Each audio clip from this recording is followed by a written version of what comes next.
bienvenue dans une nouvelle vidéo, j'espère que vous allez bien. L'automne est officiellement arrivé, puis c'est tellement beau. Je regarde en ce moment les feuilles dans notre cour qui sont de toutes les couleurs, puis ça me rend vraiment heureuse, c'est tellement beau. Avec l'automne est arrivé aussi une vague de froid, donc c'est pour ça que j'ai mon feu de foyer qui brûle en ce moment parce que il fait pas chaud.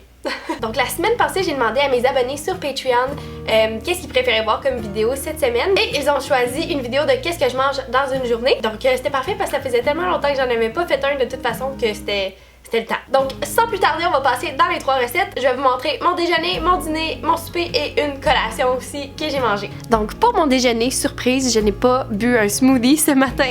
Je me suis en fait préparé du gruyot. Pour vrai, c'est tellement rare que je me fais ça, mais là il faisait tellement froid puis j'avais vraiment le goût de quelque chose de réconfortant et chaud, puis quelque chose qui goûtait aussi l'automne. Donc c'est pour ça que j'ai fait du gruyot, mais avec des pommes caramélisées avec de la cannelle et de la noix de muscade. Donc dans un chaudron, j'ai ajouté des morceaux de pommes avec un petit peu de cannelle, un petit peu de muscade et un petit peu de sirop d'érable que j'ai laissé caraméliser jusqu'à ce qu'il soit tendre.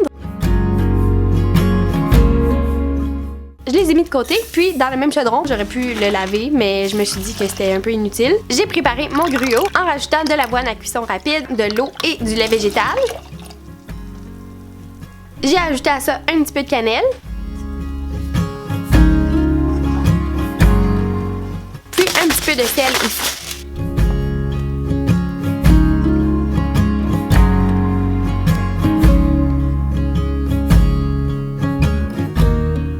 Ensuite, j'ai tout simplement mis ça dans un bol. J'ai ajouté les pommes caramélisées, de la compote de pommes maison que j'ai fait avec les pommes de notre pommier.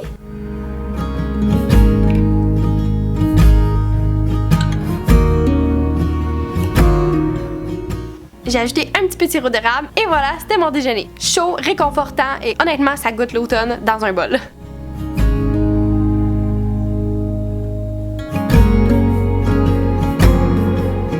Pour mon dîner, j'ai décidé de faire des pâtes style Alfredo mais vegan. J'ai décidé de le faire avec une citrouille que j'ai fait pousser dans mon jardin. J'étais tellement excitée, c'est la seule citrouille qui a poussé.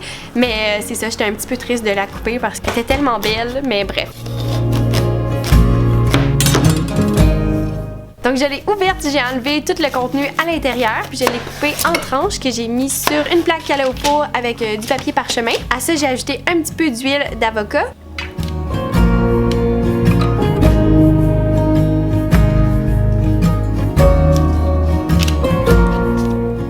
J'ai ajouté sel, poivre et j'ai mis ça au four jusqu'à ce que la citrouille soit cuite. Et puis là, pas de gaspillage, avec les graines de citrouille, je les ai toutes lavées puis mis dans un petit plat qui allait au four. J'ai rajouté à ça un petit peu de sel, un petit peu de poivre et un petit peu d'huile d'avocat pour être sûr que ça colle pas. Et j'ai mis ça au four pour faire ma belle petite collation de l'après-midi. Une fois que la courge était bien cuite, j'ai rajouté ça à mon mélangeur. Avec des cachous, de la levure alimentaire et du bouillon de légumes, un petit peu de sel, un petit peu de poivre et j'ai mélangé le tout et ça a donné cette sauce incroyable là. Oh mon dieu, pour vrai, c'est incroyable, j'ai pas de mots. Pendant ce temps-là, les graines de citrouille étaient prêtes. Là, je les ai faites cuire peut-être un petit peu trop, mais elles étaient vraiment bonnes quand même. C'est tellement simple, mais tellement bon. Donc là, j'ai fait cuire des pâtes de riz sans gluten, puis à ça, j'ai rajouté ma sauce Alfredo par-dessus. J'ai aussi fait cuire des asperges au four, j'ai ajouté des petites fleurs comestibles par-dessus. Et voilà, c'était mon dîner, puis pour vrai, c'était tellement bon. Pour souper, honnêtement, c'est un repas qu'on fait plusieurs fois par semaine parce que c'est vraiment le repas préféré à moi et mon chum. Donc j'ai commencé par couper les patates pour faire les patates pilées. Ensuite, dans un plat qui va au four, j'ai mis plein de tomates en grappes. J'ai rajouté de l'huile, de l'herbe à mort. J'ai aussi rajouté du romarin frais de mon plant que j'ai rentré en dedans du jardin pour pas qu'il gèle cet hiver. Et j'ai mis ça au four jusqu'à ce que les tomates explosent puis ils fassent plein de jus là. Puis pour vrai, les tomates au four, c'est comme la meilleure chose au monde.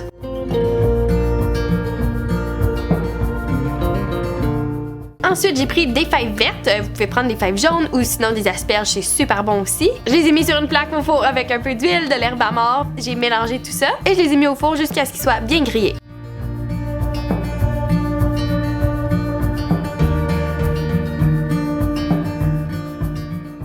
Ensuite, ce que j'ai fait, c'est que j'ai pris du tofu, je l'ai coupé en cubes.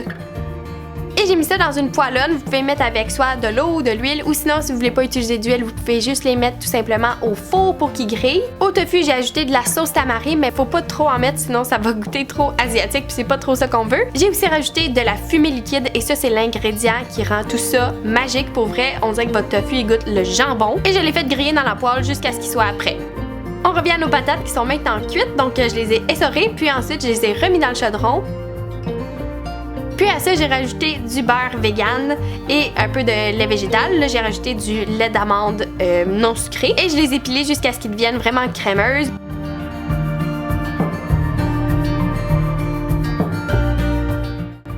Et voilà, le tout est prêt. Les patates pilées, les tomates en grappe et les fèves. Là, honnêtement, je les avais oubliés un petit peu, donc ils ont brûlé un peu, mais c'était bon quand même. Et pour vrai, ça, c'est comme notre souper favori. C'est tellement bon. On aime vraiment prendre comme le jus des tomates puis les rajouter sur les patates. C'est comme la meilleure chose au monde. Oh my god.